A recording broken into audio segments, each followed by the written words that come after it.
ये तो कागज पर पेंसिल से बनाना भी कठिन है, तो सोचिए इसे पत्थर पर कैसे उकेरा गया होगा। क्या आपको इस मंदिर के आर्किटेक्चर को देखकर आश्चर्य नहीं हुआ? हमारे प्राचीन पूर्वज जो धोती कुर्ता पहने वाले इंजीनियर थे, वह इतने विकसित थे, तो हमें यह क्यों बताया गया कि अंग्रेज भारत आए तब हम विकसित हुए? इसे देखने के बाद भी अगर आप वामपंथी इतिहासकारों के डॉक्टर षड्यंत्रों का अंदाजा नहीं लगा पाए, तो आपका स्वाभिमान अंदर ही अंदर मृत हो रहा है। यह प्रतिमा प्राचीन मंदिर के एक स्तंभ पर निर्मित है। 0.5 मिमी व्यास से कम पतली छड़ी को इस प्रतिमा के एक कान में प्रवेश कराने पर 6 डी का दूसरा सिरा दूसरे कान से होकर बाहर निकल जाता है। क्या आप बता सकते धोती कुर्ता पहनने वाले प्राचीन इंजीनियरों ने यहाँ किस तरह की टेक्नोलॉजी का इस्तेमाल किया होगा? भारतवर्ष के हिंदू मंदिर की भव्यता देखिए। इस मंदिर की मूर्तियों और छत के अंदर जो पत्थर उपयोग किया गया है वह है बेसाल्ट, जो कि पृथ्वी पर सबसे मुश्किल पत्थरों में से एक है। इसे आज की आधुनिक डायमंड इलेक्ट्रॉन मशीन ही काट सकती है, वह भी केवल 1 इंच प्रति घंटे की दर से। अब आप सोचिए कैसे इन्होंने 900 साल पहले इस पत्थर पर इतनी बारीक कारीगरी की है। यहाँ पर एक नृत्यांगना की मूर्ति भी है जिसने हाई हील पहनी हुई है। सबसे ज्यादा अगर कुछ आश्चर्यजनक है वह है इस मंदिर की छत। यहाँ पर इतनी बारीक कारीगरी की गई है जिसकी सुंदरता देखते ही बनती है। मंदिर की बाहर की तरफ जो पिलर लगे हुए हैं उन पर कारीगरी देखिए। दूसरा, उनकी चमक और लेवल में कटाई। मंदिर के प्रांगण में एक नंदी भी है जो भी इसी पत्थर से बना हुआ है, और उस पर जो कारीगरी की हुई है वह भी बहुत अद्भुत है। ये जो फोटो आप देख रहे हो आपके स्क्रीन पर 6000 वर्ष पुराना है।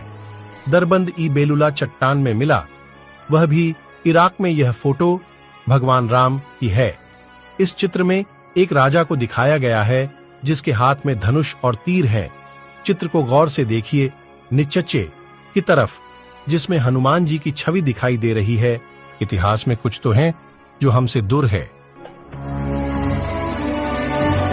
चेन्न केशवा मंदिर कर्नाटक प्रतिमा के हाथ और कंगन को देखिए।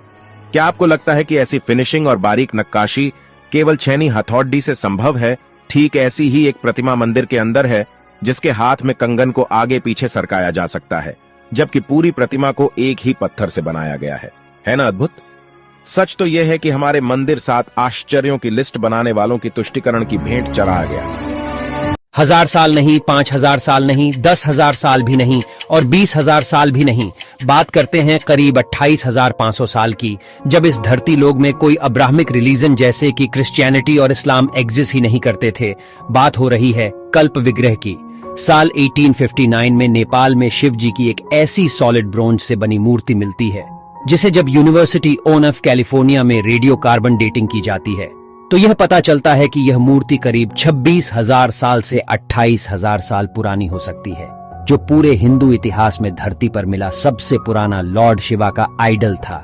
न जाने ऐसे कई पुराने इतिहास भारत से लेकर पूरे दुनिया भर में दबे पड़े होंगे जो समय समय पर मानव को आश्चर्यचकित कर देती हैं। भारत के लोगों ने आखिरकार ये कैसे किया? भारत में है दुनिया का एकलौता ऐसा मंदिर जो सीधा नहीं बल्कि उल्टा बनाया गया है। गुजरात में एक बावरी है जो रानी उदयवती द्वारा 900 साल पहले निर्मित की गई थी। ये 100 रुपए के नोट के पीछे भी बनी हुई है, सरस्वती नदी तट पर स्थित रानी की वास में। इस मंदिर में ज्यादातर भगवान विष्णु की मूर्तियां हैं। इस बावरी को उल्टे मंदिर के रूप में बनाया गया है जो पानी की पवित्रता को उजागर करता है। अगर आप इस मंदिर को देखेंगे तो आपको उलटे लिखे पंक्तियां और 800 से अधिक मूर्तियां के साथ इस मंदिर में सारे सीढ़ियां नीचे की ओर जाते हैं। 1890 में आर्कियोलॉजिकल सर्वे ऑफ इंडिया के द्वारा इसे खोजा गया और इसे पूरा बाहर लाने में लगभग 30 साल का समय लगा। अद्भुत कैसे?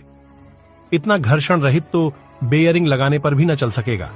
भारत के मंदिरों की अद्भुत अविश्वनीय कुशल शिल्पकारी एक ही पत्थर को काटकर नक्काशी तक तो ठीक थी, पर पत्थर के अंदर इतनी घर्षण कैसे? मेरे पास शब्द नहीं है, आप ही कुछ बताइए कमेंट्स पर। बस हम और आप कल्पना कर सकते हैं, आधुनिक मशीन भी नहीं कर पाएगी।